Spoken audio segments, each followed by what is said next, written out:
안녕하세요. 쿠아 투더골드문 진행의 이정원입니다. 성장주들이 약세를 보이면서 하락 마감했습니다. 현재 우리 시장은 별다른 호재 없이 약보한 마감을 보이고 있는데요. 지금 현재 비트코인 16.8K 구간 지나고 있습니다. 우리 이런 상황 속에서 어떤 자세로 투자 전략 세워보면 좋을지 오늘 전문가님 모시고 얘기 나눠보도록 할 텐데요. 오늘은 유일무이한 유일 전문가님 모셔볼게요. 안녕하세요. 네, 안녕하세요. 네, 안녕하세요. 율정광입니다. 최근에 이제 국내 시장 에서 비트코인이 조금씩 빠지고 있는 모습을 보여주고 있는데, 많은 분들이 좀 걱정하실 것 같아요. 이제 비트코인이 빠지면서 아무래도 다른 알트코인들까지도 빠지고 있는 모습을 보여주고 있다 보니까 많은 분들이 좀 불안해 하시는데, 지금 이제 해외 차트를 좀 보게 되면은 바이낸스 차트 같은 경우는 아직 박스권에서 잘 횡보해주는 모습이 보여주고 있거든요. 이 말은 즉슨 지금 해외에서는 아무런 문제가 없는데 이제 국내 시장 쪽에서 이제 개인 투자자분들이 좀 뭔가 불안감을 느끼고 조금씩 매도하는 모습이 보여주고 있다. 그렇기 때문에 전혀 이제 상관이 없습니다. 해외 시장에서 잘 버텨주고 있고 90%가 이제 바이낸스 거래소, 해외 거래소에서 유통되고 있기 때문에 이 국내 시장에서 좀 빠진다고 해서 여러분들이 걱정할 것이 아니라 오히려 해외보다 시세가 좀 저렴하네, 좀 싸네, 지금 한번 매집을 해볼까? 이런 좋은 매수 타임을 잡아갈 수 있기 때문에 여러분들이 걱정하기보다는 오히려 기회의 장세인 것 같고, 저번 주에 이제 제가 방송을 하고 이제 무료 방송에서도 무료 추천주를 나갔습니다. 그리고 오늘 수익 실현을 했는데 이런 장세에서도 여러분들 충분히 수익을 볼 수 있는 구간이 있으니까 천천히 따라오시면서 저랑 같이 수익 보시면 좀 될 것 같습니다. 네, 지금 현재 우리나라 시장 거래소에 있는 코인들이 살짝 무너지고 있는 모습은 보여지고 있지만 바이낸스에 있는 비트코인 차트를 봤을 때 박스권에서 잘 횡보 중에 있기 때문에 우리 시장 아직 튼튼하다고 볼 수 있겠고요. 유일 전문가님께서 무료 톡방에서도 계속해서 수익 주시는 만큼 유일 전문가님 따라서 내년에도 같이 매매하시면 좋을 것 같습니다. 우리 오늘 1부에서는 암호화폐 용어에 대해서 몇 가지 알아보도록 하겠습니다. 어떤 것들 우리가 알 수 있을까요? 일단은 뭐 암호화폐 용어 자체가 매우 네. 좀 어렵잖아요. 어려운 용어들도 많고 많은 분들이 이제 암호화폐 시장에 투자를 하면서 뭐 네. 기사들이나 이런 뉴스들을 접해 보실 텐데 맞아요. 읽어봐도 보통 이제 어려운 용어들이 많기 때문에 이해를 못하는 경우가 대부분 있으시더라고요. 그러니까 이게 네. 뭐 호재인지 악재인지도 잘 모르고 그냥 이거 뭐 물어보시는 분들이 계셔갖고 최소한 우리가 이 암호화폐 투자를 하면서 기본적인 용어들을 좀 네. 잡아가자는 의미에서 오늘 이런 방송을 준비했으니까 여러분들이 한번 보시면서 끝까지 좋은 시간 이제 잡아가시면 좋을 것 같습니다. 네, 용어 몇 가지 체크해 보도록 할 텐데 우리가 기사를 보시거나 아니면 속보 같은 게 떴을 때 암호화폐에 대해서 약간 어려운 단어들이 꽤 많은 것 같습니다. 올해가 지나기 전에 이런 부분들 한번 체크해 보시고 내년 투자하실 때는 모르는 거 없이 투자 진행하셨으면 좋겠습니다. 첫 번째로는 어떤 단어에 대해서 좀 알아볼까요? 첫 번째 단어는 사토시라는 단어인데 많은 네. 분들이 뭐 들어보시는 분도 있을 거예요. 뭐 사토시, 뭐 1, 2사토시, 2사토시 이렇게 이제 암호화폐에서는 좀 우리가 단위로서 쓰고 있는데 일단은 네. 사토시라는 것 자체가 비트코인의 1억 분의 1 비트코인이라고 좀 보시면 될 것 같아요. 이제 비트코인이 시세가 현재 막 6천만 원이다. 그러면은 1 사토시는 0.6원 정도로 이제 되는 거겠죠. 아무래도 이 사토시라는 어원은 우리가 이제 비트코인의 창시자라고 하면은 이제 사토시 나카모토라는 이제 가명이 맞아요. 있는데 네. 거기에서 이제 따온 이제 어원이고 이 사토시라는 단어는 이제 우리의 그 투자 이제 BTC 마켓에 있는 그 1억 분의 1 사토시다라고 이렇게 이해하시면 좀 될 것 같습니다. 네, 나카모토 사토시가 비트코인의 창립자인데 그분의 이름을 따서 사토시라는 단어가 생겨났고요. 이 사토시는 거래 단위로 사용이 되는데 만약에 비트코인이 6천만 원이었다면 1억 분의 1이기 때문에 0.6원 정도라고 생각을 하시면 되고요. 지금 현재 비트코인 시세 한 1,600만 원, 1,700만 원이죠. 지금 2,200만 원이죠. 2,200만 원인가요? 16K랑 17K인 거죠. 네네네. 네, 맞습니다. 2,200만 원이니까 그럼 0.2원, 0.22원 정도라고 생각하시면 되나요? 네, 맞습니다. 네. 그렇게 우리가 좀 이해를 해보면 좋을 것 같아요. 우리가 비트코인을 제외하고 다른 코인들을 이렇게 묶어서 부르는 단어가 있잖아요. 네, 그게 그렇죠. 뭐죠? 일단 뭐 많은 분들이 이제 비트코인 그리고 뭐 또 알트코인, 메이저 네. 코인 뭐 여러 종류의 이제 코인들을 이제 묶어서 카테고리로 묶어서 말씀하시는데 일단 알트코인이라는 개념 자체를 좀 잘못 이해하시는 분들이 많더라고요. 알트코인 하면은 뭐 그냥 다른 비트코인 뭐 빼고 메이저 코인을 제외한 네네. 나머지 뭐 잡코인이다 이렇게 이해하시는 분들 계신데 전혀 아니고요. 비트코인 최초로 나온 이 블록체인 기술을 이용한 이 암호화폐 비트코인을 제외한 나머지 코인들을 이제 알트코인이라고 이 암호화폐 시장에서는 이제 칭하고 있습니다. 그렇기 때문에 비트코인 제외한 뭐 이더리움, 뭐 솔라나 뭐 디센트럴랜드 등등 모든 코인은 이제 알트코인이라고 보시면 될 것 같고 비트코인을 이제 기반으로 다 모든 새롭게 나온 코인들은 이제 비트코인 기반으로 나온 이제 짭뜬 코인이다라고 이제 말씀하시는 분들도 계시더라고요. 네. 근데 뭐 짭뜬 코인이라고 하면 좀 어감이 좀 이상하니까 그냥 알트코인이다 이렇게 좀 이해하시면 될 것 같습니다. 네, 비트코인을 제외하고 이제 나머지 코인들을 우리가 알트코인들이라고 명명을 할 수가 있겠고요. 알트코인이라고 비트코인만큼 뭐 기술력이 없거나 그런 것들은 아니기 때문에 이런 의심은 좀 거두시면 좋을 것 같습니다. 우리가 암호화폐를 배우면서 이 코인이 하드포크가 돼서 어떤 게 되었다 이런 말들이 정말 많아요. 또 예전에는 사실 하드포크가 정말 호재로 작용했잖아요. 뭐 에이다 하드포크, 이더리움 하드포크로 폭등하고 이런 기간도 있었는데 요즘에는 그렇게 힘을 많이 못 쓰는 모습인데 이런 포크에 대해서도 좀 알려주실 수 있나요? 뭐 일단 암호화폐 시장에서 접하면 기사의 모습은 네. 뭐 포크를 했다, 뭐 하드 포크를 했다, 소프트 포크를 했다 이런 네. 내용이 있는데 이 단어도 뭐 그냥 고지고대로 보면은 굉장히 어렵습니다. 일단 포크라는 단어가 이제 개발자들이 하나의 소프트웨어를 이제 소스 코드를 통째로 복사해서 이제 뭐 업그레이드하다 이런 내용인데 그냥 쉽게 말씀하시면은 기존의 이제 블록체인에서 업그레이드를 한다, 뭔가 네트워크적으로 이제 좀 손을 본다 이렇게 네. 이해하시면 될 것 같습니다.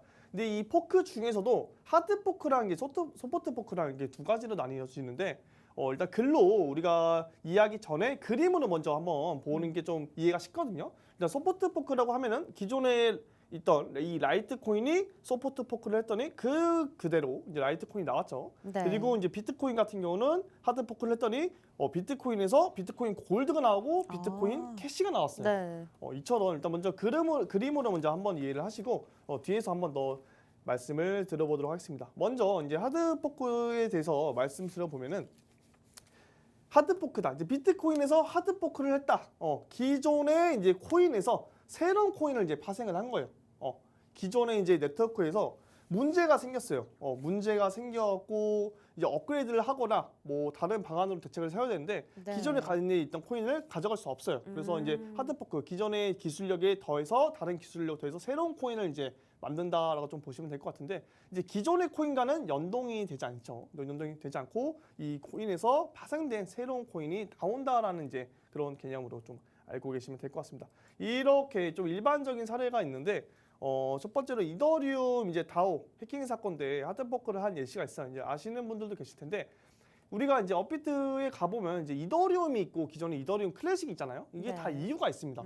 어떤 얘기가 있냐면 예전에 이제 2016년 당시에 이더리움이 이제 해킹을 당하는 사건이 있었습니다. 네. 약 520억 원 정도의 이제 규모의 해킹이 발생됐었는데 그때 당시에 이제 이더리움이 엄청나게 가격적으로 하락을 했겠죠. 사람들에게 네. 신뢰도 잃고 이제 해킹도 당했으니까 많은 투자자들이 이제 불안해하는 시점이 있었는데 네. 이런 해킹 사건 이슈를 이제 이더리움 개발팀에서 바로 잡았어요. 근데 바로 잡았음에도 불구하고 이미 이거는 한번 해킹당한 코인, 이미 한번 털린 코인이니까 투자자들 입장에서는 굉장히 신뢰도가 저하됐는데 그래서 이제 이더리움 개발팀에서 그럼 이대로는 안 되겠다. 이더리움을 하드포크에서 새로운 코인을 만들자라고 한 게 지금의 이제 이더리움이고 네. 그러면 그 기존의 이더리움은 어떻게 되었냐?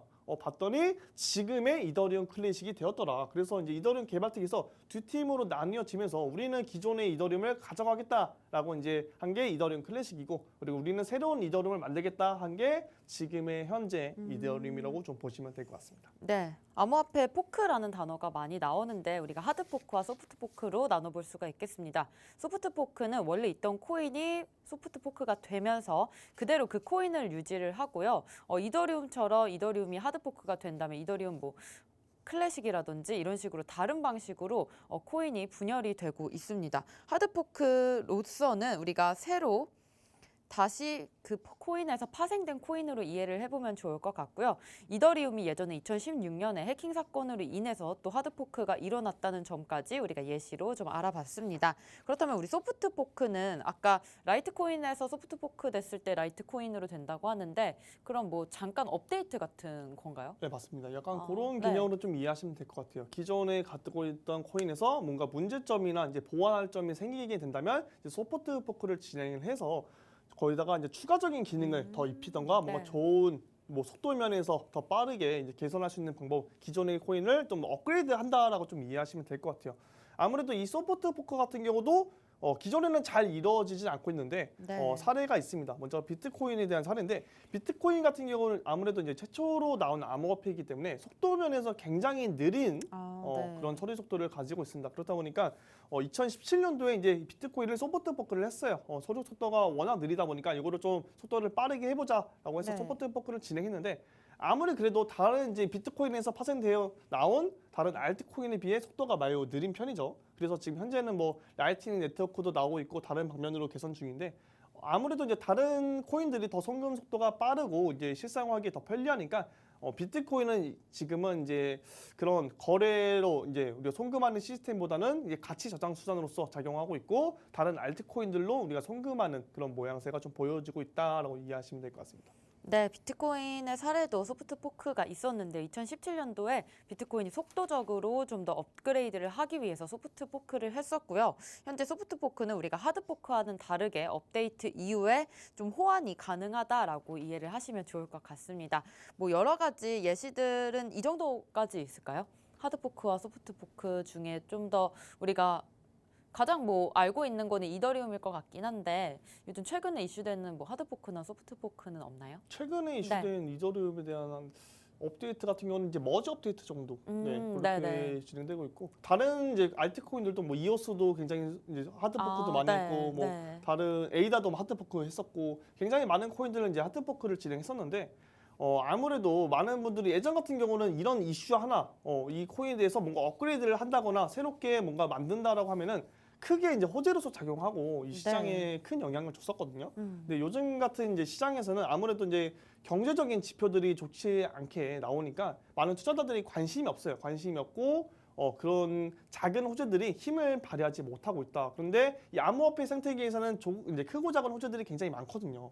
그런 작은 호재들이 빛을 발할 수 있게 우리 경제적 지표들이 어느 정도 좋게 나와줘야 되는데 지금은 그런 힘을 못 쓰고 있다. 하지만 우리 암호화폐 가치 자체는 지금 더 떨어지는 것이 아니라 오히려 더 발전되고 있고 다른 생태계적으로 확장되고 있으니까 여러분들이 그런 것들을 보시고 암호화폐 생태계는 아무런 문제가 없구나. 그럼 미래적 관점으로 봤을 때 이 코인들은 점점 더 발전하고 있고 우리가 충분히 투자할 수 있는 기회가 있구나라고 좀 생각하시면 좋을 것 같습니다.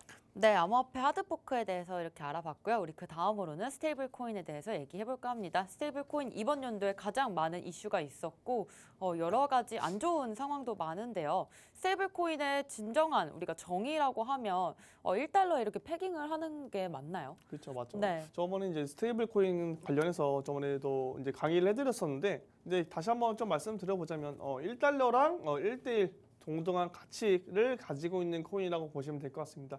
최근에는 이 미국 기축통화인 달러랑 1대1 패깅된 이 스테이블 코인만 나오는 것이 아니고 이제 금이랑 패깅된 코인 그리고 유로화, 뭐 엔화 등등 다른 나라의 이제 통화인 그런 연동된 이제 코인들이 나오고 있고 이 스테이블 코인에 대해서 많은 사건들이 있었죠. 그때 저번 때 뭐 루나 사건도 있었고 최근에 뭐 웨이브 USDN 사건도 있고 굉장히 많은 사건들이 있는데 뭐 그런 것들 지켜 우리가 이슈를 이제 보기 전에 이 스테이블 코인에 대한 정확한 개념을 좀 알고 있어야 그런 것들을 읽어서 이거 그러면은 뭔가 위험하겠다 아니면 이거 호재로 작용하겠다 이제 판단이 서는데 이 용어 자체를 모르고 있으면은 그런 기사들을 읽어도 우리가 호재인지 악재인지 모르고 투자를 할 수밖에 없는 그런 상황이기 때문에 여러분들이 용어 같은 경우는 좀 하나하나씩 알아두시면 좋을 것 같습니다. 네, 스테이블 코인은 1달러에 1 스테이블 코인이라고 이렇게 인식을 하시고 이게 패깅이 되는지 안 되는지에 따라서 또 코인의 운명이 달라지니까요. 이런 부분들 잘 체크하시면 좋을 것 같습니다. 우리 그 다음은 저번 주에 같이 유희님과 배웠던 월렛에 대해서 알아볼 텐데요. 이것도 두 가지 종류가 좀 있네요. 네, 맞죠. 네. 우리가 지갑이라고 하면은 이제 핫 월렛, 이제 콜드 월렛 이것도 이제 저번 바로 직전에 강의를 해드렸죠. 핫 월렛 같은 경우는 우리가 일반적으로 사용하는 이제 온라인 인터넷과 연결되어 있는 지갑이라고 보시면 될 것 같고 우리가 사용하는 뭐 메타마스크라든지 뭐 오브스의 테트라 등등 뭐 카카오의 클립 이런 것들이 이제 인터넷과 연결되어 있다. 요게 가장 큰 특징이라고 말씀드렸어요. 우리가 이제 다른 거래소 간에 이제 이동을 이제 목적으로 할 때 자주자주 이제 송금을 한다 하시는 분들은 이런 핫 월렛을 쓰시면 될 것 같고 콜드 월렛 같은 경우는 제가 말씀드렸죠. 이제 암호화폐 금고 같은 약간 개념으로 이해하시면 될 것 같다.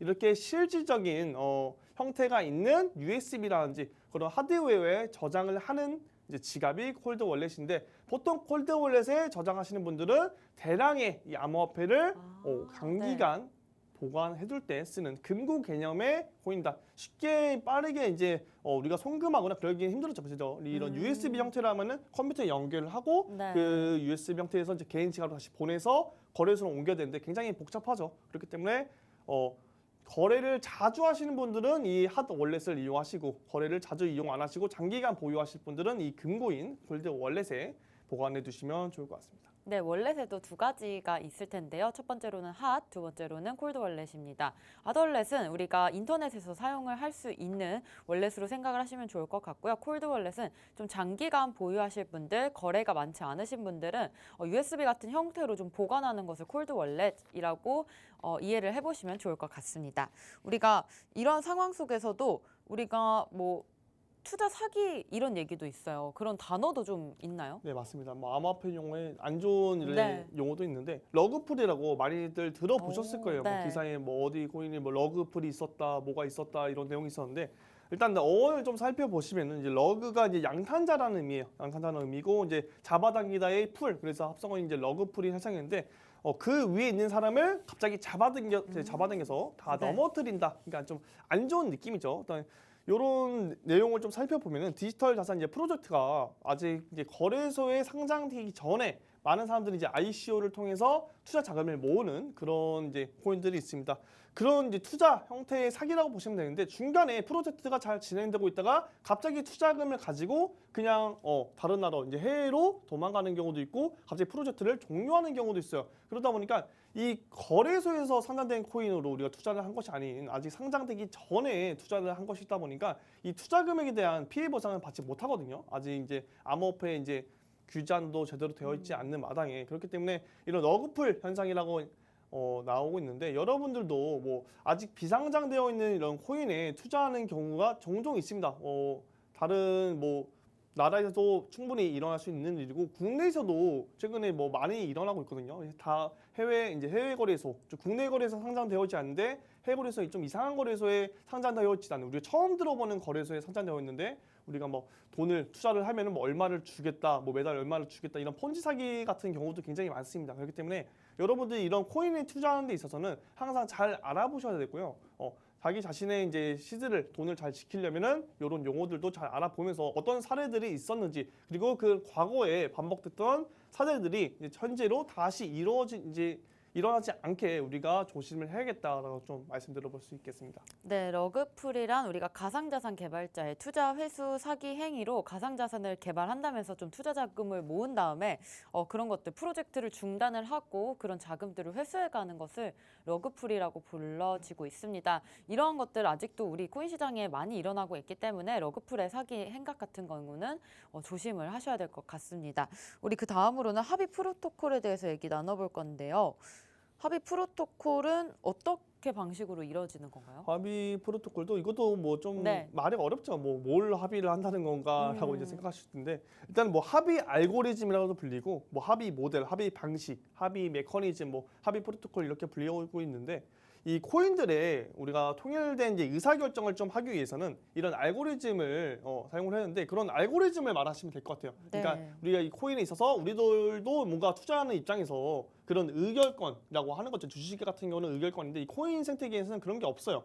그런 것들을 이제 합의 프로토콜이라고 보시면 될 것 같은데 그래서 많은 사람들이 뭐 디파이 시장이라든지 이런 스테이킹 서비스에서 뭔가 문제가 발생하거나 그렇게 되면은 이런 탈중앙화 금융이기 때문에 다른 이제 누군가 독재적으로 이 시스템을 이제 운영할 수가 없어요. 그렇기 때문에 네. 이 투자자 분들끼리 같이 투표를 해서 진행하는 부분도 있고 이런 것들을 이제 다 합의 프로토콜이다라고 좀 볼 수 있는 거죠.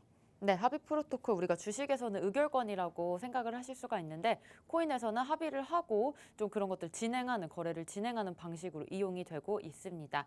우리 두 번째로는 POW와 POS 증명 방식에 대해서 얘기해 볼게요. 이 부분은 우리가 사실 이더리움이 POW에서 POS로 바뀌면서 우리가 많이 알게 된 것 같은데 한 번 더 짚어주시죠. 네, 이거는 뭐 대부분 다들 네. 아실 거예요. POW 하면은 그냥 뭐 채굴이다라고 이제 이해하고 계신 맞아요. 분들도 있고 뭐 틀린 말은 아닙니다. 그런 것도 당연히 맞는 말이고 일단 POW는 이제 작업 증명 방식이다. 이 코인을 네트워크를 이제 채굴기를 통해서 우리가 보상을 받을 수 있다. 대표적으로는 일단 비트코인이 있겠죠. 지금 네. 비트코인이 채굴 산업이 많이 좀 발전되고 있고 지금 채굴자 같은 경우는 아무래도 비트코인 가격이 많이 떨어졌다 보니까 지금 채굴을 좀 중단하는 이런 위기까지 좀 온 것 같아요. 아무래도 이 사용하는 비용보다도 이 채굴하는 수익이 더 나오지 않다 보니까 많은 채굴 기업 쪽에서도 지금 도전하고 있는 그런 상태로 네. 보여지고 있고 피오더블유는 여러분들이 그냥 간단하게 그냥 이거는 코인을 채굴하는 형태이구나.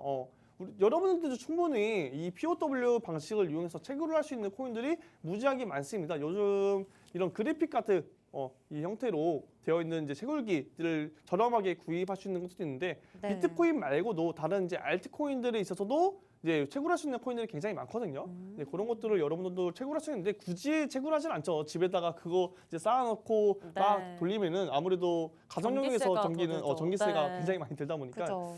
이제 좀 불편한 그런 상황이 나올 수도 있기 때문에 여러분들이 이런 방식도 있고 정말 다른 이제 공간에 사업장을 내고 사업용 전기로 이제 비용을 내고 채굴을 하시는 분들도 굉장히 많이 있다. 이렇게 아시면 될 것 같습니다. 이제 반대로 POS라고 하면은 지분 증명 방식이죠. 이거 기존에는 이제 채굴을 통해서 이제 코인을 보상을 받았다면 이거는 내가 코인을 매수를 해서 내 코인을 예치를 해서 이 네트워크 이제 블록 검증에 대한 보상을 받아서 이자를 받는다라고 보시면 될 것 같아요. 내가 코인을 예치해서 코인에 대한 이자를 받는다는데 이런 스테이킹 관련 서비스들이 굉장히 많이 있습니다. 지금도 해외 같은 경우는 이제 스테이킹 서비스가 이제 점점 잘 되어가고 있는데 국내 시장에서는 지금 비싼 거래소 같은 경우도 몇몇 개 이제 코인이 스테이킹 서비스가 잘 되어 있어요. 근데 업비트 같은 경우는 지금 이더리움 2.0 스테이킹 그리고 코스모스 연 이자 24.9%에 달하는 엄청나게 많은 이제 이자를 주고 있는데 이렇게 이자가 높을 때는 제가 저번에 말씀드렸다시피 좀 위험할 수도 있다. 왜냐하면 이 코인의 변동성이 커질 수도 있고 중간에 크게 하락할 수도 있다는 말씀을 드렸었습니다. 그렇기 때문에 여러분들이 이런 스테이킹 서비스를 나는 이용하겠다, 하고 싶다, 이자가 높네, 요거를 이용하겠다라고 하시는 분들은 어떤 지금 차트적 관점으로 어떻게 움직이고 있는지 이 코인이 과연 미래적 관점으로 우리가 예치를 해놓고 보상을 받았을 때 수익을 낼 수 있는지 이 코인을 먼저 차트적 관점으로 보고 어떤 프로젝트를 하고 있는지 잘 살펴본 다음에 스테이킹 서비스를 맞춰야지 그냥 맡기게 된 다음에 나중에 하락하고 되면은 제가 어떻게 된다 그랬어요? 스테이킹 서비스를 맡게 되면은 락업이 돼요. 락업이 되고 락업 해지를 하면은 보통 22일간의 이제 기간이 있습니다. 그 기간 동안은 코인을 출금을 해낼 수도 없고 매도를 할 수도 없어요. 그러니까 그 하락하는 부분에 대한 전부 다 이제 손실을 볼 수 있기 때문에 여러분들이 그런 거에 있어서 잘 살펴보시고 좀 스테이킹 서비스도 이용하면 충분히 좋은 투자 수단으로서 잘 작용할 것 같다라고 좀 말씀드려 볼 수 있겠습니다. 네, POW는 채굴 방식이고 POS는 지분 증명 방식으로 우리가 이해를 하시면 좋은데요. POW와 POS 방식이 이렇게 분리가 되면서 이제는 우리가 코인이 어떠한 방식으로 운영이 되고 있는지 꼼꼼하게 체크를 하시면 좋을 것 같습니다. 우리 마지막으로는 에어드롭, 디파이, NFT 이런 쪽에 대해서 얘기할 건데 우리가 지갑으로 가지고 있는 코인을 좀 보관을 했을 때 그때 뭐 에어드롭이 있다 하면은 보상을 좀 받잖아요. 그게 에어드롭이죠. 좀 더 자세하게 설명해 주실 수 있나요? 네, 맞습니다. 에어드롭이라고 하면은 일단 뭐 공중에서 떨어뜨린다라는 이런 의미인데 네. 그냥 쉽게 말해서 이 코인을 우리가 무료로 보상을 좀 받는다. 투자자들에게 네. 무료로 좀 코인을 준다라는 내용인데 아무래도 주식에서는 이제 무상증자와 유사한 개념이라고 좀 보시면 될 것 같아요. 이제 에어드롭 같은 경우는 기존에 우리가 가지고 있는 코인뿐만 아니라 이런 NFT 시장에서도 많이 작용하고 있거든요. 네. 예를 들어 예전에 이제 크립토 펑크 같은 경우 아시나요? 네. NFT 이제 거의 네. 시초라고 불리는 크립토 펑크인데 처음에 이제 10,000개의 크립토 펑크의 그림을 만들어냈습니다. 그리고 네. 9,000개를 에어드롭으로 이제 무료로 배포하는 네. 사건이 있었거든요. 근데 지금 1,000개 정도만 남겨놓고 9,000개를 에어드롭을 했는데 지금 그 한 개의 가치가 100억 원이 넘는 가격까지 왔었다. 그 당시에는 사람들이 뭐야 이런 허접한 그림을 무료로 에어드롭을 해주네? 이런 네. 걸 받아서 뭐해? 그냥 받았다가 뭐 잃어버리신 분들도 있고 그냥 받고 그냥 삭제하신 분들도 계시고 뭐 많은 분들이 계실 거예요. 하지만 나중에 미래적 관점으로 봤을 때는 그림 100억이 한 개당 넘었어요. 100억 원이 넘는 네. 그런 사태까지 왔다. 그렇기 때문에 지금 뭐 NFT 시장에서도 디지털 이런 아트나 뭐 여러 가지들이 에어드롭 하는 그런 경우도 많습니다. 새로 신규 발행한 뭐 NFT 뭐 에어드롭을 한다. 어떤 코인 에어드롭을 한다.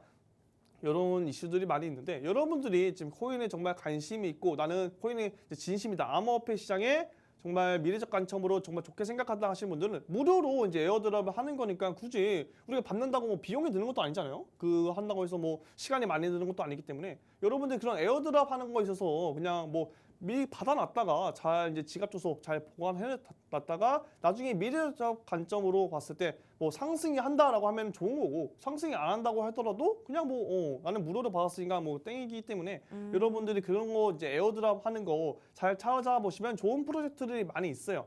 그런 프로젝트들 잘 찾아보셔갖고 받으시는 것도 참 좋은 우리가 투자를 할 수 있는 그런 수단이다라고 좀 보시면 될 것 같습니다. 네, 에어드랍은 우리가 좋은 투자 수단으로도 사용할 수가 있을 것 같은데요. 현재 특정 가상자산을 좀 보유한 사람에게 무료로 이렇게 보상을 하는 방식으로 운영이 되고 있습니다. 에어드랍이 있을 때 우리가 큰 이벤트라고 할 수도 있겠는데요. 코인마다 에어드랍이 있을 때 그때 구매하셔서 또 보상을 받고 이런 식으로 좀 투자를 하시는 분들도 많은 것 같습니다. 우리 다음으로는 디파이에 대해서 알아볼게요. 디파이 우리가 그냥 중앙금융은행에서 좀 벗어난 우리만의 금융이라고 할 수 있을까요? 탈중앙화라고 좀 이해를 하면 좋을 것 같아요. 하는데 이제 암호화폐 생태계에서 아무래도 이 암호화폐 가지고도 이제 암호화폐를 예치 맡기고 다른 네. 암호화폐를 대출을 맡길 수도 있고 네. 암호화폐를 예치 맡기고 그거에 대한 이자를 이제 받을 수도 있는데 네. 뭐 이자를 받는 건 아까 스테이킹 서비스 아닌가요?라고 말씀하시는 분들이 있어요. 근데 같은 이자를 받는 거지만 좀 개념이 다르거든요. 이제 스테이킹 같은 경우는 아까 말씀드렸다시피 이제 블록체인 네트워크 검증에 대한 보상을 받는 거라면 네. 이 디파이 같은 경우는 다른 분들에게 다른 이제 개인 투자자분들에게 유동성을 제공을 하고 실제로 말하면 내가 이제 옆에 있던 분에게 내가 코인을 빌려줄 테니까 그거에 대한 이자를 줘라 이런 느낌이거든요. 그래서 디파이 시장에서는 다른 분에게 유동성을 제공하고 그거에 대한 이자를 받을 수도 있고 또한 내가 암호화폐를 맡기고 그 담보금으로 다른 암호화폐를 대출을 이제 받아서 다른 코인에 이제 투자를 할 수도 있는 그런 상태라고 보여지면 될 것 같습니다. 이런 디파이 관련해서도 굉장히 뭐 많은 문제들이 있었죠. 아무래도 이제 규제안이 없는데 많은 문제들이 있었다 보니까 이제 좀 네. 탈중앙화 금융에서 이런 중앙화 금융으로 좀 바뀌는 그런 형식의 움직임도 네. 보였어요. 근데 많은 투자자분들이 이제 불만을 표했죠. 아니 디파이 시장 분명히 탈중앙화 금융인데 그죠. 왜 니들이 개입을 하려고 그러냐? 그냥 냅둬라. 누군가가 뭐 청산을 당하든 뭐 손실을 보든 맞아요. 어떤 사건이 일어나든 그냥 개입을 하지 말아라라고 이제 말을 하는데 아무래도 이제 개입을 아예 안 하다 보면은 너무 이 시장 자체가 망가지고 그죠. 손실을 보시는 분들이 많아지기 때문에 개입을 한 걸로 보여지고 있는데 아무래도 이런 디파이 시장도 좀 더 활성화가 되고 많은 분들이 이제 투자하기 위해서라면 어느 정도 좀 규제안이 명확하게 나와 있어야 되고 안전하게 투자할 수 있는 뭔가 안전장치가 제대로 있어줘야 우리가 편리하게 좀 이용할 수 있다. 아직까지도 디파이 시장은 굉장히 해외에서는 많이 이들 이용하고 있어요. 많이 이용하고 있는데 이 국내 시장에서는 대부분의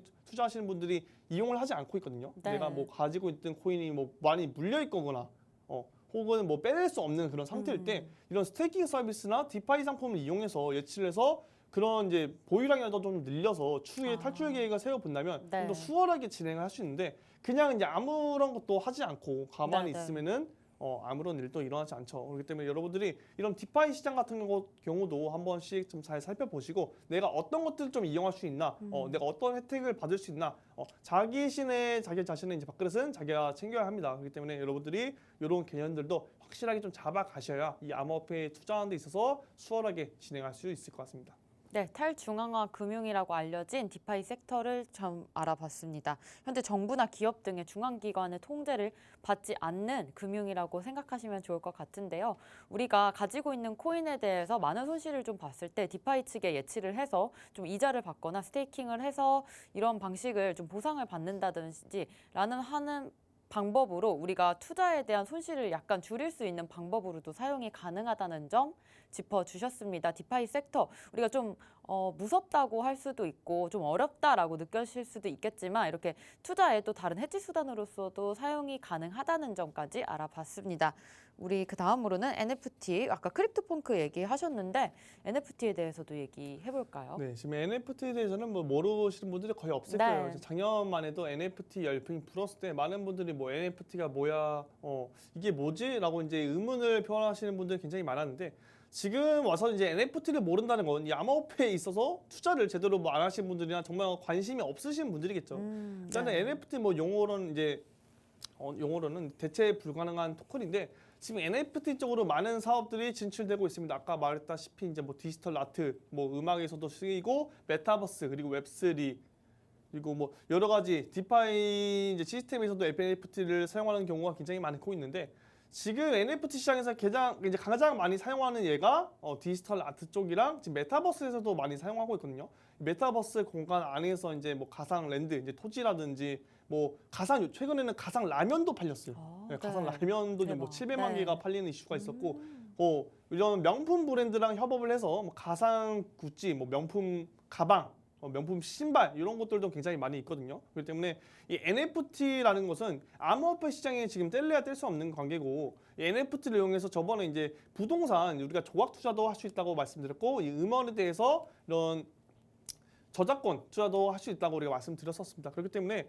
NFT 이런 개념을 좀 잘 알고 잡고 가야 우리가 이 코인 시장에서 그냥 단순히 투자만 하는 것이 아닌 NFT 시장에서도 투자할 거리가 굉장히 많이 늘어나고 있어요. 실사용하는 예들이 이제 굉장히 많이 늘어나고 있고 NFT 실사용이 정말 많이 일어나고 있기 때문에 여러분들이 NFT에 대해서도 잘 알아가면 좋을 것 같고, 이 암호화폐의 꽃은 저는 NFT라고 생각합니다. 지금 웹 2.0 시대에서 웹 3.0으로 넘어가려는 이런 추세일 때 지금 결국 웹 3.0에서는 우리가 이 암호화폐 이제 블록체인 기술을 사용할 수밖에 없어요. 거기서 사용에 쓰일 게 이제 NFT고 여러분들이 이 NFT를 좀 잘 이해해보고 공부하다 보면은 이제 재미있는 내용들이 정말 많으니까 여러분들 한번 찾아보시면서 좀 즐기셨으면 좋을 것 같습니다. 네, NFT는 우리가 대체 불가능한 토큰으로서 우리 지금은 현재 모르시는 분들이 없으실 것 같습니다. 우리 NFT를 통해서 디지털 아트나 메타버스 웹3에도 좀 더 발전이 가능성이 있고요. 또 부동산 조각 투자와 저작권 투자 같은 여러 가지 투자의 관점으로서도 사용하실 수 있다는 점이 NFT의 큰 장점이 되겠습니다. 우리 마지막으로 코인과 토큰의 차이점에 대해서 알아보도록 하겠습니다. 코인, 우리가 토큰에서 발전이 되면 좀 코인이라고 부를 수 있을 것 같아요. 네, 그렇게도 말할 수 있겠죠. 뭐 토큰 자체가 애초에는 처음 말씀드린 자체 이제 블록체인 네트워크가 없는 것을 이제 토큰이라고 하고 거기 토큰에서 더해져서 이제 자체 블록체인 네트워크가 있다, 자체 메인넷을 구축하고 있다라고 하면은 이제 코인으로 성장하는 거죠. 그래서 많은 분들이 그러면서 그러면 코인과 토큰은 자체 메인넷이 없네. 그러면은 이거 뭔가 더 안 좋은 거 아니야? 코인보다 안 좋은 거 아니야? 이렇게 생각할 수 있는데 전혀 아니고요. 그냥 토큰과 코인 자체는 그냥 자체 메인넷이 있냐 없냐 그 차이고, 토큰 중에서도 우리가 뭐 이런 것들 많이 있잖아요. ERC20 계열의 토큰이다. 이더리움 기반을 네트워크로 이제 만든 토큰들인데 아무래도 자체 메인넷을 구축하고 네트워크를 만들다 보면은 시간이 굉장히 많이 걸리고 이제 비용과 기술력 면에서도 시간이 이게 많이 들거든요. 맞아요. 그렇다 보니까 그냥 지금 현재 나와 있는 이더리움 기반이 가장 뭔가 안전하고 좀 튼튼하고 기술력 자체가 좋으니까 그냥 이더리움 기반으로 이용하는 토큰들이 많이 나오고 있어요. 전혀 뭐 나쁜 것도 아니고 기술력 자체가 안 좋아서 그런 것도 아니니까 여러분들이 이런 토큰 자체도 처음에는 이더리움 기반으로 나왔다가 자체 메인넷을 구축해서 다시 코인으로 가는 경우도 있습니다. 그러니까 여러분들이 뭐 토큰과 코인 뭐는 좋네 뭐는 안 좋네 이렇게 말할 게 아니라 그냥 이런 차이가 있다라고 좀 보시면 될 것 같습니다. 네, 토큰과 코인의 차이점도 알아봤는데요. 자체 메인넷이 있을 경우에 그러한 것들을 활성화를 시키고 코인으로 조금 더 발전이 되는 경우가 많다라고까지 말씀해 주셨습니다. 우리 이렇게 1부에서는 암호화폐 용어에 대해서 정리해봤습니다. 저희는 잠시 후에 2부로 돌아오겠습니다.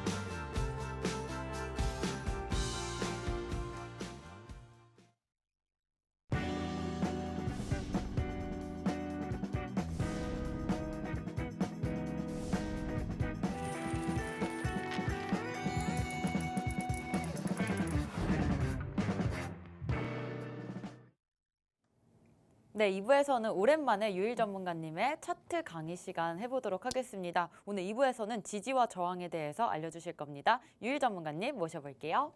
네, 유희 전문가입니다.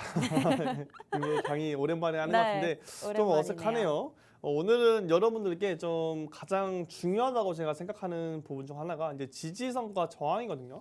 요거에 대해서 좀 개념에 대해서 또 다시 설명해 드리고 요게 왜 중요한지 요거 이제 지지선과 저항선만 잘 알더라도 우리가 그 박스권 안에서 이제 매매를 하기에 굉장히 유리하고 쉽게 할 수 있기 때문에 여러분들이 이런 것들을 찾는 연습과 이런 것들을 이제 보는 눈들을 좀 키워야 된다라고 생각을 해서 오늘 강의를 가져왔으니까 그냥 끝까지 보시면서 좀 잘 잡아가시면 될 것 같습니다.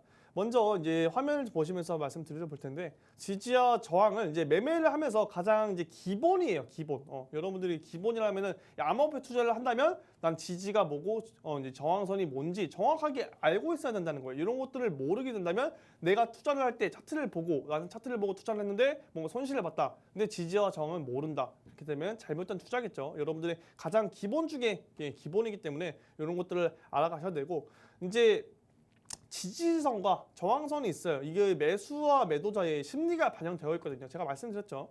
이 차트 같은 경우는 다른 개인 투자자들 그리고 뭐 기관, 세력, 특정 고객들의 모두 다 심리가 반영되어 있고 이 시장에 나타나기 때문에 이 차트로서 접근을 하려면 반드시 지지선과 저항선을 우리가 알아야겠다. 그래서 종류는 크게 이렇게 세 가지를 가져왔습니다. 수평적인 지지와 저항, 그리고 추세적인 지지와 저항, 그리고 패턴 모양의 지지와 저항을 가지고 왔는데 첫 번째로 이제 여러분들께 설명을 드릴 거는 바로 수평적인 지지와 저항선을 좀 보여드리도록 할게요. 먼저 저항선에 대해서 말씀드려보자면 우리가 당신이 뭐 저항이라고 하면 누군가 저항을 한다. 상승하는 가격이 더 이상 추가적인 상승을 하지 못하게 멈춰 있는 구간이라고 보시면 될 것 같아요. 차트를 보면은 잘 상승하다가 조정받고 다시 상승하다가 조정을 받는데 그 조정을 받은 위치 이제 시작점이 바로 저항라인이라고 보시면 될 것 같아요. 근데 예를 들어 캔들이 그냥 이렇게 형성이 됐는데 이 저항라인에 이렇게 보시면 안 되고 여러분들이 네. 캔들이 여러 개가 좀 형성이 되고 나서 많이 맞닥뜨리는 부분 어디 구간에서 좀 많이 저항을 받았더라 어디 구간에서 자꾸 내려오네 라고 생각하시는 그 부분이 바로 좀 강력한 저항라인이라고 할 수 있겠죠. 그렇기 때문에 우리가 이 저항라인을 알고 있다면은 캔들이 이렇게 형성이 되고 있을 때 세 번째로 다시 올라갔을 때 이 저항라인에서 여러분들이 매수를 할까요? 아니죠. 왜?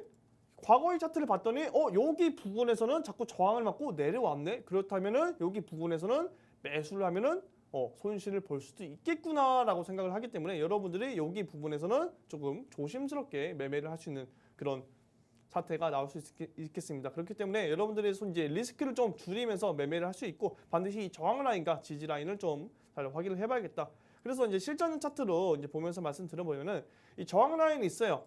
과거에 봤을 때 저항 라인이 보이지 않았는데 최근에 봤더니 캔들이 자꾸 같은 부분에서 저항을 맞고 내려오고 있네. 그러면은 여기 부분이 우리가 저항 라인으로서 뭔가 작용한다는 걸 인지를 할 수 있겠죠. 여기서 한 번, 그리고 두 번, 세 번, 네 번, 다섯 번 저항 맞고 결국은 추가 하락으로 이루어졌습니다. 그렇다면은 여러분들은 이 저항 라인에서는 매수를 들어갈 필요가 없는 거겠죠. 왜? 추가 하락할 가능성이 높으니까. 그러니까 저항 라인을 잘 확인을 해본다면 우리가 이런 위험한 투자를 할 때 멈출 수가 있다라고 보시면 될 것 같아요. 다음으로는 이제 지지 라인이에요. 저항과 반대적인 이제 내용인데 이제 하락하는 가격이 더 이상 추가적으로 하락하지 않고 멈추는 구간이라고 보시면 될 것 같습니다.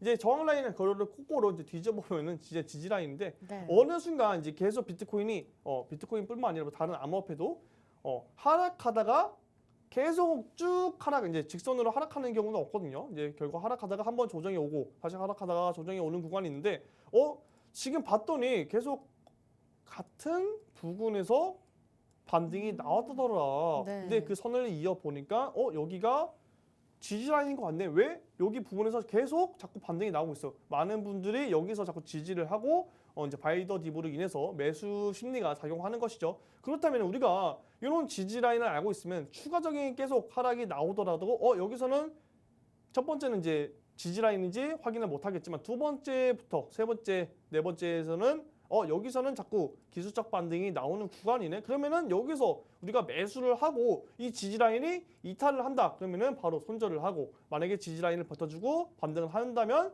수익을 보는 것이고 이렇게 리스크를 줄이면서 수익률을 좀 극대화시키는 이제 매매 방법을 지지 라인을 통해서 우리가 확인해 볼 수 있겠습니다. 그렇기 때문에 여러분들이 지지 라인과 이 저항 라인을 확인하는 방법을 좀 잘 살펴보시면 좋을 것 같아요.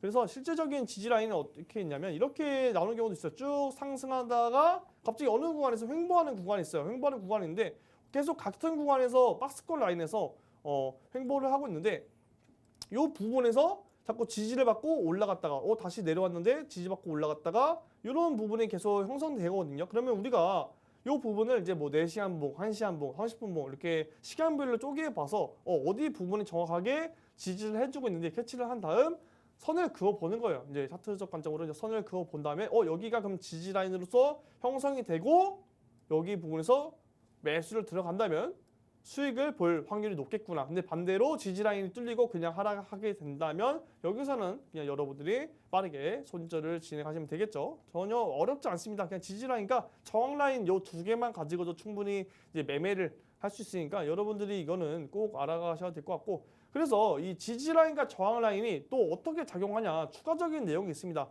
예를 들어 우리가 지금 저항 라인이 있고 지지 라인이 있어요. 이렇게 잘 움직이고 있는데 이 저항 라인을 돌파하는 경우도 있어요. 그죠? 무조건 저항 라인이라고 여기 부분에서 멈춰 있는 게 아니고 이 저항 라인을 돌파하고 추가적인 상승하는 경우도 있거든요. 그 돌파 시점에 매수하는 이제 그 매매 기법을 이제 돌파 매수라고 이제 칭합니다. 순간적인 거래량과 이 저항 라인을 확인하고 나서 돌파를 했을 때 이제 돌파 매수를 진행하는 건데 여기 돌파 라인을 돌파했네. 바로 돌파 매수를 진행하는 거예요. 그 위에서 돌파 매수를 했더니 저항대를 뚫고 더 추가적인 상승을 했죠. 근데 여기서 우리가 좀 주의 깊게 봐야 될 게 뭐냐면 이 저항 라인을 돌파했을 때 다시 돌파하고 추가적인 조정이 나왔을 때 이 저항 라인이 다시 지지 라인으로 바뀐다는 사실이에요. 그렇기 때문에 이 저항 라인은 언제든지 지지 라인이 될 수도 있고 저항 라인이 될 수 있고 돌파하고 나서 추가 하락하게 된다면 다시 지지 라인으로 전환이 되고 반대로 우리 지지 라인이 만약에 깨지고 추가 하락이 나왔습니다. 그러면 여러분들께 손절하라고 말씀드렸죠.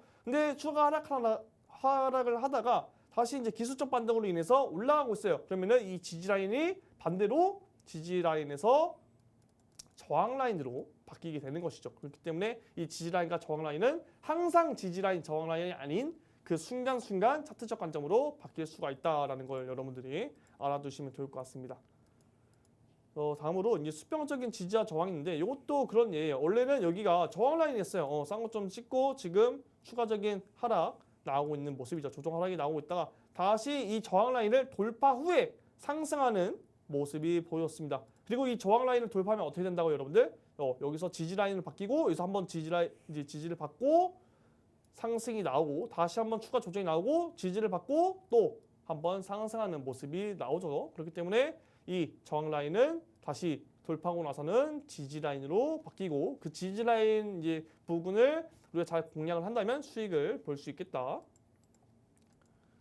다음 그림을 보시면 이건 좀 반대되는 내용입니다. 원래는 지지 라인으로서 잘 작용하고 있다가 한번 이탈을 했어요. 이탈을 하고 다시 저항 라인으로 바뀌었겠죠. 이 저항 라인을 저항을 받고 한 번 더 내려왔다가 다시 한번 돌파하는 모습을 보여주고 있는데 추가적인 하락이 나왔을 때 다시 지지를 받는 듯 싶었으나 다시 하락을 하고 저항 라인으로 좀 바뀌는 경우도 있죠. 계속 이 중심선으로 가운데 중심선으로 인해서 지지 라인이 됐다가 저항 라인이 됐다가 다시 추가 하락을 하고 다시 상승을 했을 때 저항 라인으로 바뀌는 경우가 굉장히 많더라. 그래서 이 지지 라인과 저항 라인이 정말 강력한 구간에서 이렇게 빈번하게 이제 이탈을 하는 경우가 거의 없습니다. 그런데 정말 잘 지지를 해줬던 구간, 정말 매물대가 이제 매물대 라인이라고 그러죠. 그런 매물대가 두터운 구간에서는 이렇게 자주 이탈하는 경우가 없고 거의 없으니까 여러분들이 그런 구간을 좀 잘 살펴보고 여기 라인이 정말 지지 라인으로서 정말 강한 구간인지 아니면 약한 구간인지 그런 걸 판단하시면서 이제 투자를 좀 해봐야겠을 것 같습니다. 그래서 이것도 마찬가지입니다. 지지 라인으로서 작용하다가 이탈 후에 다시 상승을 했으나 저항 라인에서 저항받고 다시 추가 하락하는 모습을 보여주고 있죠. 그렇기 때문에 여러분들이 이 지지 라인과 저항 라인 꼭 잘 살펴봐야 될 것 같고 이런 수평적인 지지 라인과 저항 라인 말고도 이렇게 좀 우상향하는 차트나 우하향하는 이런 차트도 많이 있습니다. 이런 경우는 이제 이렇게 우상향하는 차트가 될 수 있겠죠. 이제 실전 차트로 좀 볼 건데, 이렇게 보면은 우상향하는 차트가 있어요. 그마다 이렇게 우상향 차트가 있는데 얘는 도대체 어디 라인에서 지지를 받고 어디까지 상승을 할지 우리가 도대체 알 수가 없는데, 그렇다면 나는 이렇게 꾸준히 우상향하는 차트를 이제 공략을 해서 매수를 타점을 좀 잡아보고 싶은데 어디서 잡아야 되냐? 처음에 이제 시작 부분, 상승 시작 부분에서 시작해서 상승을 하고 어디서 지지를 받은 구간 있죠? 여기를 쭉 연결해 보는 거예요. 연결을 보고 그 다음 상승이 나오고 다시 조정 하락이 나왔을 때 여기 추세 라인에서 정확하게 지지를 하고 다시 상승을 했네. 그러면은 이 상승 추세 라인이 지지 라인이 되는 겁니다. 그럼 여러분들은 어디서 매수를 하면 돼요? 요 지지 라인에서 매수를 하게 된다면 추가적인 상승으로 기술적 반등으로 이제 수익을 볼 수 있는 거죠. 그리고 다음 반대로는 이제 우하향하는 차트가 나올 수 있겠는데, 이것도 우하향하면서 추가적인 저항 라인이 계속 형성이 된다.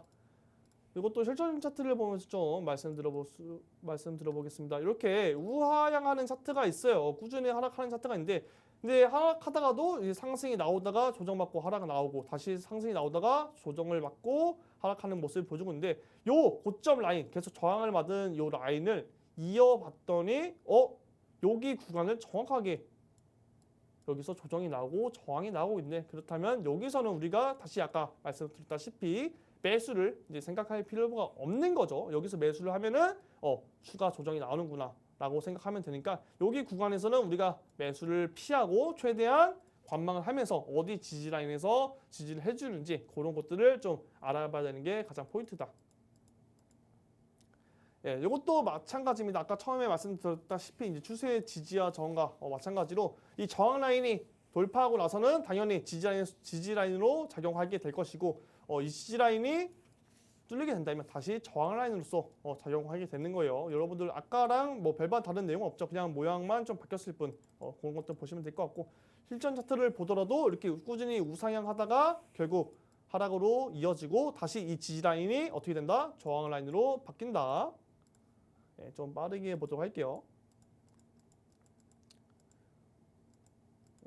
다음 이제 우하향할 때 이것도 마찬가지로 지지라인 이제 하락 후에 돌파 후에는 다시 지지라인으로 바뀌는 거 여러분들이 보셨으면 될 것 같고, 지금 시간 관계상 다 설명을 못 드릴 것 같은데 지금 빠르게 좀 설명 드려보도록 하겠습니다. 이것도 꾸준히 우하향하다가 저항받고 저항받는 구간이 있다가 이 라인을 돌파 후에 안착 후에 다시 상승하는 모습, 이렇게 지지라인으로서 작용하는 모습이 보여주고 있는데, 이렇게 지지라인과 저항 라인을 잘 살펴보면 우리가 충분히 매수하는데 유리하게 타점을 이제 잡을 수 있으니까 여러분들이 다시 한번 좀 복습하면 좋을 것 같고, 뒤에 내용은 지금 시간 관계상 다 못할 것 같아요. 이따가 1시 반에 무료 방송 진행하니까 여러분들 1시간 만에 무료 방송 오셔갖고 이제 뭐 무료 픽도 받아가시면 될 것 같고, 시장 이제 분석, 비트코인 흐름까지 좀 잘 잡아가시면 좋을 것 같습니다.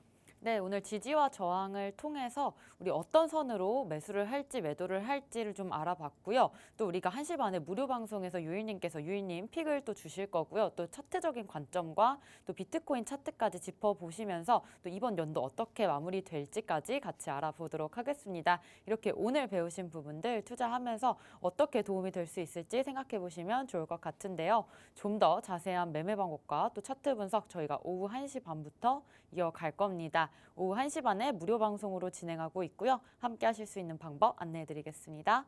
먼저 컴퓨터로 들어오실 분들은 박스경제TV 홈페이지에 들어오셔서 좌측 하단 보시면 투더골드문 배너가 있습니다. 배너를 클릭하시면 바로 전문가님들의 실시간 무료 방송을 함께 하실 수가 있고요. 또 핸드폰으로 함께하고 싶다라고 하시는 분들은 여러분들께서 매일 쓰고 계시는 녹색 창에 투더골드문 검색하셔서 상단 링크 통해서 들어오시면 됩니다. 잠시 뒤 오후 1시 반부터 유일님의 무료 방송 함께 해주시면 좋을 것 같고요. 오늘 또 어떻게 장이 마감이 될지, 올해 마감은 어떻게 될지 같이 알아보셨으면 좋겠습니다. 저희가 오늘 준비한 방송은 여기까지입니다. 본 방송에서 제공하는 정보는 투자 판단의 참고 자료일 뿐이며 특정 자산 가치의 상승과 하락을 보장하지 않는다는 점 유의해 주시길 바라겠습니다. 저희는 다음 이 시간에 오겠습니다. 시청자 여러분 고맙습니다.